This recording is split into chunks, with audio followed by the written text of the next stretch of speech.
Hello and welcome to Hydra Collectables, where we let our geek flag fly. My name is Kevin Eastman, and today we are talking about turtles! Cowabunga! Hello and welcome to HydraCollectables, where we let our geek flag fly. My name's Luke and I'm your host, and today we are doing a very special Comics with Friends episode with my very good friend, Mr. Kevin Eastman. Now, we all know the story, we all know Turtles, there are countless interviews with this man. However, I want to take it a layer deeper. Today we are going to ask Kevin those more personal questions and get to know the man behind this awesome creation. Kevin, thank you so much for joining us today. Pleasure, nice to be here. Your back wall looks like mine. Thank you. I mean, yeah, my stuff's nowhere near as good as yours, but I will definitely take that compliment. Kevin, I know we are extremely limited on time, so I'm just going to get the ball rolling with a couple of questions. So, yeah, first question. Who is your favourite comic book character and why? Well, it's a toss-up, because I'm a fan of so many different, I was, my Daredevil, my Captain America, the Batmans and things like that I just adored and ate up and read so many times they fell apart when I was a kid. But one of my all-time favorites is a character, Jack Kirby's Commandy character. It was one of those things that the first movie I ever saw in a theater was Planet of the Apes, and Jack Kirby sort of, taking that idea and furthering it. It was just, for a 12-year-old kid, that was just like, oh, this is awesome. So I'd say if I had to pick one, I'd pick Commandy. Was my all-time favorite. Commandy, not really the choice for many people. Not many people know of that book. I myself am a huge Planet of the Apes fan, and so I do actually get that reference. So with Commandy, do you have a particular story arc that you really love? There's so many, because there was, I loved about the series, and Jack Kirby as a storyteller was, it was so wildly inventive and creative, and the things that he brought to bear, but you could still relate to them, seeing them through the eyes of a very young man. But it was like, things like The Last Gang in Chicago. It was a couple of those. There was when he had the giant grasshopper Click Clack. God, I could just go through. I'm getting goosebumps just talking about it, because I love I would still reread them. If I'm, in the studio and pull out a Commandy book, then suddenly I'm lost for, an hour going through some of those old stories again. But there were so many, and I loved that the wild variety and within all those stories. That's very cool. That really is. So yeah, normally I would ask someone their favourite character, and then we'd go on to story arc, and then I would ask them what about their favourite cover. But in your case, I not only want to know your favourite cover, but maybe some artists who inspire you over the years. Oh, that's impossible to pick, because it's I'm such a fan of so many, even all the years of running Heavy Metal magazine as a whole, the level of creativity in artists and comics, but comic book series, I guess, impact wise, beyond Kirby, Frank Miller easily was a huge influence on me, and certainly a huge influence on the creation of the Turtles and what we've done, not only as a storyteller, but I like his graphics and cover art. Richard Corbin, as an underground artist, he was a huge influence. Discovered him in Heavy Metal magazine. So yeah, it's hard to pick. Hard to choose. Yeah, it's not an easy one, is it? No. So you own a lot of Turtle merchandise. Has there been a particular item over the years that you have chosen to keep, something that you can't quite let go at auction? It's funny, because I liked some of the earliest toys, and the one that jumps out to me as one of my particular favorites was when they did this sort of, it was like a 12-inch tall android Krang with the android Krang body with a little Krang. You could sort of slide the thing open and put Krang in there. I just loved that, because it was just so bizarre as a toy and a character and concept. So that I loved a lot of the vehicles, the Turtle Van, things like that. The action figures in the Turtles, I guess, growing up as an epically huge Star Trek fan, when they did the Star Trek Turtles, I was like, that's awesome. I've got Captain Leo, Captain Kirk, and right next to my phaser over there, and my I love the Universal Studios monster action figures.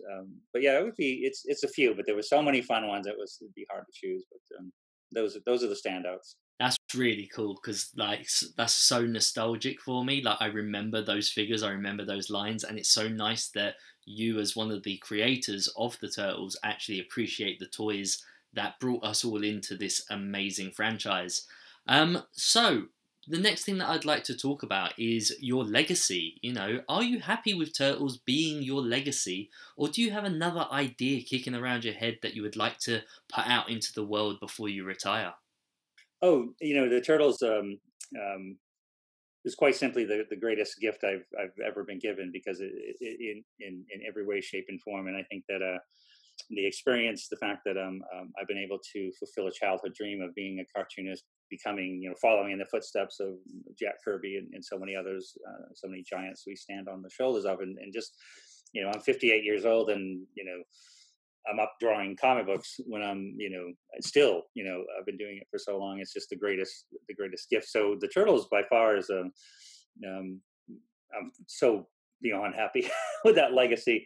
It's always fun to do another story, and I just actually finished a Conan the Barbarian story last Monday. It's a short 10-page story that Marvel invited me to do, which was a thrill. I've got a signed, I think, Stanley signed Conan over there on the shelf that I've had forever, and that's the original one I own.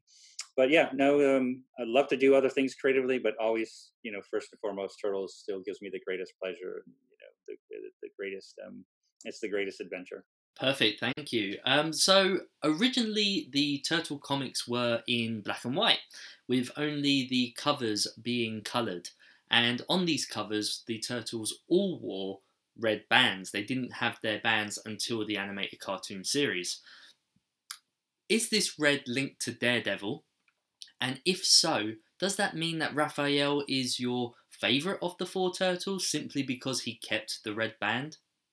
Yeah, it was most definitely, and certainly the, Peter and I, you know, borrowed heavily from guys like Dave Sim with Cerebus, the aardvark, with the original black and white and the two color covers, and Animals as a lead character, which was also influenced by Commandy, I think. Frank Miller's run on Daredevil, 100%. I was a huge Daredevil fan even before Frank came on in issue 158, but what he did for the next, I was at that right age. What he did for the next 30 plus issues was just like, just changed comics forever. He's such a dynamic storyteller. So there's definitely Daredevil influences. And then, I'm still a huge fan of Frank, thus the Ronin parody for the first issue's cover. But, it was things like, New Mutants and things like that, which were hugely, popular at the time. But Mutants had been part of comics since there had been comics. And then even, there's a dash of, let's say, Fantastic Four, when you look at like the family aspect, where each one has a certain strength and a certain personality. And even though they can bicker, when they all come together as a family to overcome some obstacle, that's how they succeed. So it's a pop culture blend of all my favorite things in comics, all Peter and I's favorite things in comics, sort of really put into a blender, and, came the Turtles. Yeah, it's very hard to pick your favourite turtle. It's like picking one of your children. Yeah, it is, and that's because Michelangelo here is the first turtle ever drawn. Before we even named Michelangelo, and even like as you'd asked, reference to the bandanas, when we changed the different colored bandanas when we went into the toy and animation world. But Raphael was our kind of a Wolverine, our raging red sort of thing. So we kept them true to the original red bandanas, and tweaked the other ones appropriately to their personalities. This is so cool. Thank you so much for this interesting knowledge. I didn't know a lot of this stuff. Whereabouts did the idea of pizza come from with the Turtles? Why do the Turtles love pizza so much? I worked my job during high school, after school, as I worked in a pizza place, and it's almost like we leave school, I go to work at the pizza place, and then all my friends, all teenagers, all come to the pizza place to get pizza because it's just a teenage thing. It's like you go down and get a slice. It's really cheap and affordable. So I've been a pizza holic all my life, and so it just seemed when you were looking at these characters as teenagers, it made sense that they'd eat a lot of pizza, especially in New York City. So it would just seemed a natural thing. But the cartoon made it a little sillier with the jelly beans and anchovies put on the same pizza. But yeah, this is so cool. So yeah, the next question is: are there any characters outside of your own creations, whether it be Marvel or DC or indeed something else, that you just like to doodle and draw? Oh man, I guess it goes back to. It's actually funny. I did a gallery show at the IDW Gallery, Comic Book Art Gallery, a couple of years ago, and I had actually found a series of drawings of some of my favorite characters. It was like a drawing of Captain America when I was 9, another one when I was 12, another one when I was 16, another one when I was probably early 20s, around the time that the Turtles were going. And so, because I like Captain America, is one of my favorite books. And so it was just fun to put that up. We were doing a Jack Kirby 100th birthday celebration thing. And so, so I put all my Captain Americas in the evolution. But yeah, it's still there's that relationship that we had with superheroes growing up. And it's still fun to draw Daredevil, or draw Captain America, or draw Batman, which is, I was a huge Batman fan as well. So without doubt, Turtles #1 was the big one. That is the classic.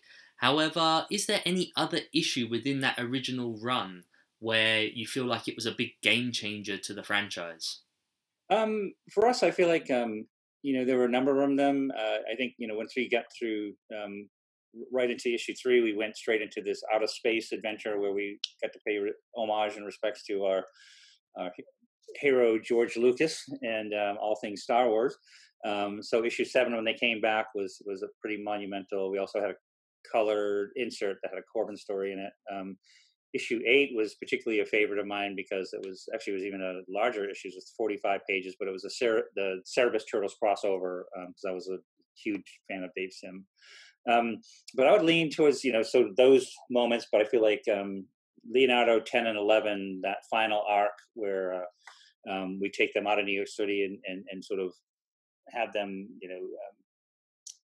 become a family again, and sort of heal and sort of look to the future. That was those are some of my favorite, those final 3 issues that Peter and I did together, Leo 10 and 11. That's perfect. Kevin, thank you so much for your time this evening. This really does mean a lot to me. This is for my own personal YouTube channel. I am a massive Turtles fan, and I've really enjoyed talking to you today. Thank you ever so much. Absolute pleasure talking to you. We missed going to the shows like we normally would do, 16 to sometimes 20 shows a year. And that's probably the hardest thing about the last 8 months, is not getting out and getting a chance to meet some of you awesome folks that have given me the greatest job ever. So when things get better, we will see you out there. And yeah, why don't you circle back in a couple months and let me know how we're doing on Last Ronin? We can do a sort of a follow-up. Absolutely. Last Ronin has been amazing. And also, thank you so much for giving us a female turtle. My daughter absolutely loves Jenica.